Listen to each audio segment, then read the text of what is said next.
Dear students, आज का आपका चैप्टर है एक पोइम कीपिंग क्वाइट, जिसे कि पेब्लो नेरुडा ने लिखा है। इस पोएम के मल्टीपल चॉइस क्वेश्चंस, जितने भी कॉम्प्रीहेंशन हैं और मल्टीपल चॉइस क्वेश्चंस हम आज इस वीडियो में डिस्कस करेंगे। स्टार्ट करते हैं पोएम का first stanza. It would be an exotic movement without rush, without engines, we would all be together in a sudden strangeness.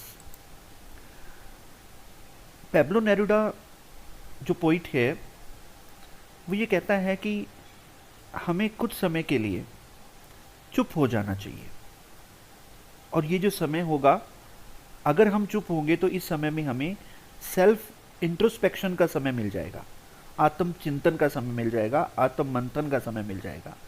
और ये जो चुप रहने का, कीपिंग क्वाइट का जो समय होगा, इस मोमेंट को पोइट कहता है कि ये मोमेंट बड़ा एग्जोटिक होगा, बड़ा विचित्र होगा, अपने आप में अनोखा होगा। विदाउट रश, जब कोई रश नहीं होगा, कोई वाहनों का ट्रैफिक नहीं होगा। विदाउट इंजन्स, कोई इंजन्स का शोर नहीं होगा। We would all be together, ऐसे समय में ऐसा लगेगा कि जैसे हम सभी एक विचित्र तरीके से, एक ब्लिसफुल वे से हम टुगेदर इकट्ठे हो गए, हम एक हो गए। तो इसके क्वेश्चंस देखते हैं। Name the poem. पोइम का नाम क्या है? Keeping quiet. What does it refer to? यहाँ इट शब्द किसके लिए आया है? It would be, first line में आया ना इट, तो किसके लिए आया है? टू बी साइलेंट, साइलेंट रहने के लिए आया है। How can man achieve this exotic movement? इस एक्सोटिक मूवमेंट को मैन कैसे अचीव कर सकता है? कैसे? बाय स्टॉपिंग ऑल एक्टिविटीज़, सभी एक्टिविटीज़ को स्टॉप करके, और बाय कीपिंग क्वाइट। ऑप्शन रहेगा D. Both A and C are correct option. Option D is right option. Who is the poet speaking to? किससे पोइट बात कर रहा है? रीडर से और ह्यूमन बीइंग से बात कर रहा है। तो ऑप्शन रहेगा D, A and P. D option is right option. Now we turn to second stanza. Those who prepare green wars, wars with gas, wars with fire, victory with no survivors. वो लोग जो कि green wars, environment के विरुद्ध युद्धों की तैयारी कर रहे हैं, ऐसे युद्धों की तैयारी कर रहे हैं जो कि गैस से लड़ा जाएगा, ऐसे युद्धों की तैयारी कर रहे हैं जो कि फायर से लड़ा जाएगा। विक्ट्री विद नो सर्वाइवर्स, अगर ये युद्ध हो जाते हैं तो जो विक्ट्री मिलेगी, जो विजय मिलेगी, शायद इस विजय में कोई सर्वाइवर ही ना बचे, कोई उसको, उस विजय को सेलिब्रेट करने वाला ही ना बचे। Would put on clean clothes, अगर कीपिंग क्वाइट हो जाती है, कुछ समय के लिए सभी अपना काम बंद कर देते हैं, तो नेचुरली जो युद्धों की तैयारी का काम है वो भी बंद हो जाएगा। तो ये जो लोग युद्धों की तैयारी कर रहे हैं, ये would put on clean clothes, clean clothes पहनेंगे, साफ कपड़े पहनेंगे, और अपने भाइयों के साथ इधर उधर चलेंगे, किसी छाया में जाकर बैठ जाएंगे। ऐसे समय में हो सकता है उन्हें आत्मचिंतन का समय मिल जाए, और वो सोच लें कि ये जो युद्धों की तैयारी हम कर रहे हैं, इसका कोई फ़ायदा नहीं है मानवता को, इसका नुकसान ही नुकसान होना है। और हो सकता है वो अपने इस काम को करना छोड़ दें। Doing nothing. Now who are those who prepare green wars? वो लोग कौन हैं जो ग्रीन वार्स की प्रिपरेशन कर रहे हैं? Politician, scientist and statesman. तो ऑप्शन रहेगा डी। पॉलिटिशियन भी कर रहे हैं, साइंटिस्ट भी और स्टेट्समैन भी। What do you mean by green wars? Green wars से आपका क्या मतलब है? वार्स अगेंस्ट एनवायरनमेंट, पर्यावरण के विरुद्ध युद्ध। But name other wars mentioned in stanza. Stanza में और कौन से वार की बात की गई है? और वार मीन्स ग्रीन वार्स के अतिरिक्त न्यूक्लियर वार्स की बात की गई है, केमिकल वार्स की बात की गई है। Both A and B. C option is right option. Both A and B कह रहा है ना, wars with gas, wars with fire.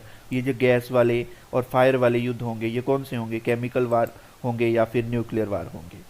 Which poetic device is used in the line victory with no survivors, ऐसी victory जिसमें कोई बचा ही ना रहे, तो क्या? पैराडॉक्स, विरोधाभास, paradox. C option is right option. Now we turn to our third stanza.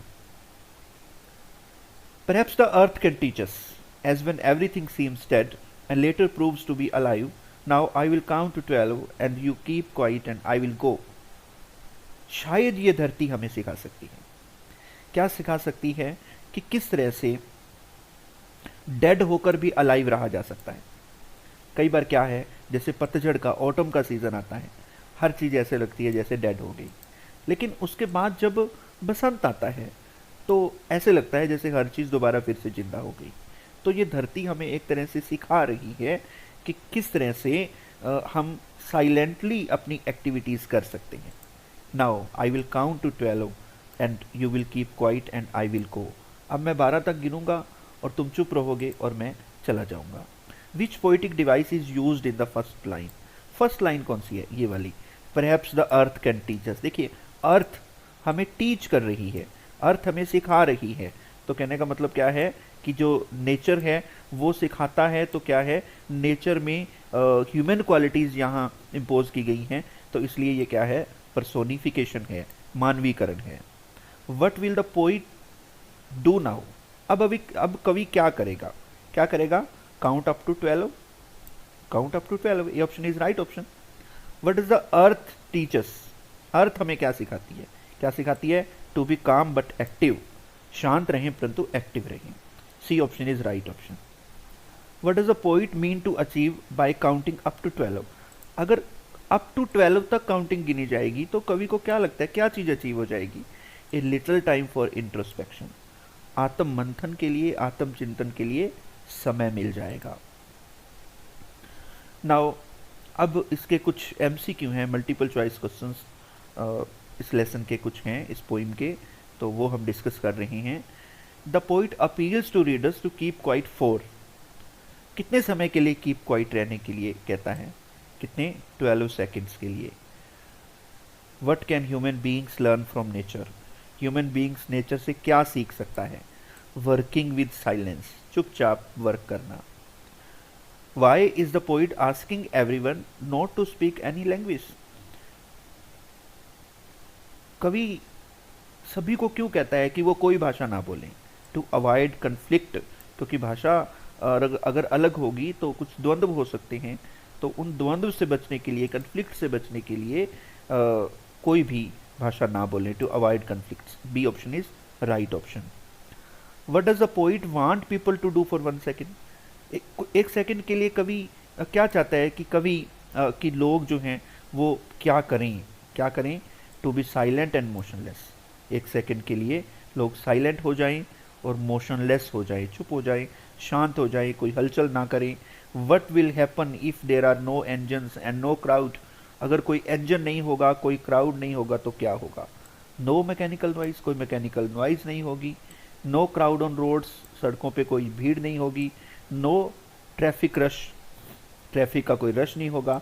D, all the above. D option is right option. What would every one feel at that exotic moment? इस exotic moment पर हर कोई क्या महसूस करेगा? Strange blissful oneness, एक विचित्र एकता महसूस करेगा। Option D is right. How will silence benefit the man and nature? Silence man और नेचर को कैसे बेनिफिट करेगा? Man will stop hurting nature, अगर कुछ समय के लिए इंसान अपनी एक्टिविटीज़ को रोक देगा तो क्या होगा? इंसान नेचर को हर्ट करना, उसको नुकसान पहुंचाना बंद कर देगा, और इसके बदले में both will heal themselves, nature उसका इलाज करेगा या नेचर उसको फ़ायदा देगा। तो option A is right option. Fisherman in the cold sea would not harm, cold sea में जो फिशरमैन है वो नुकसान नहीं पहुंचाएंगे, किसको? वेल्स को। B option is right option. Where would they be walking, वो कहाँ चल रहे होंगे? इन द शेड, छाया में। What type of wars a poet talks about? कवि किस तरह के युद्धों की बात करता है? ए option is right, green wars, wars with gas, wars with fire. A option is right option. What should not be confused with total inactivity और डेथ? टोटल इनएक्टिविटी और डेथ से हमें कंफ्यूज नहीं होना चाहिए। किस बात को लेकर? Stillness and silence. कहने का मतलब अगर हम स्टिल हो जाएंगे, साइंस हो जाएंगे, तो इसका मतलब ये नहीं समझना चाहिए कि हम पूरी तरह से इनएक्टिव हो गए या फिर डेथ की स्थिति में चले गए। What does the title of poem suggest? Poem का टाइटल क्या है? Keeping quiet. किस चीज को सजेस्ट करता है? Maintenance of silence. Keeping quiet, quiet मतलब silence, keeping maintenance, maintenance of silence. What is always alive even when everything seems to be dead और स्टिल? क्या चीज हमेशा जिंदा रहती है जब ऐसे लगता है कि हर चीज डेड हो गई या स्टिल हो गई? अर्थ और nature are always alive. Earth और नेचर सदा अलाइव रहते हैं। What does man threaten himself with? Death. A option is right option. Which poetic device is used in the phrase cold sea? Cold sea जो phrase है उसमें कौन सी poetic device का यूज हुआ है? इसमें यूज हुआ है ट्रांसफर्ड एपिटेथ का। ट्रांसफर्ड एपिटेथ ये एक तरह का एडजेक्टिव ही होता है। जैसे कोल्ड सी, सी जो है नाउन है, नाउन के साथ कोड लगा हुआ है, तो ये एडजेक्टिव का ही एक तरह से काम करता है। इसको हम कहते हैं ट्रांसफर्ड एपिटेथ। तो ये जो कुछ मल्टीपल चॉइस क्वेश्चंस थे और कुछ कॉम्प्रीहेंशन थे स्टेंजा के, जो हमने आपको करवाए हैं, तो उम्मीद है सभी विद्यार्थियों को ये समझ आया होगा। इस वीडियो को विद्यार्थी बार बार देखें और क्वेश्चंस को समझें।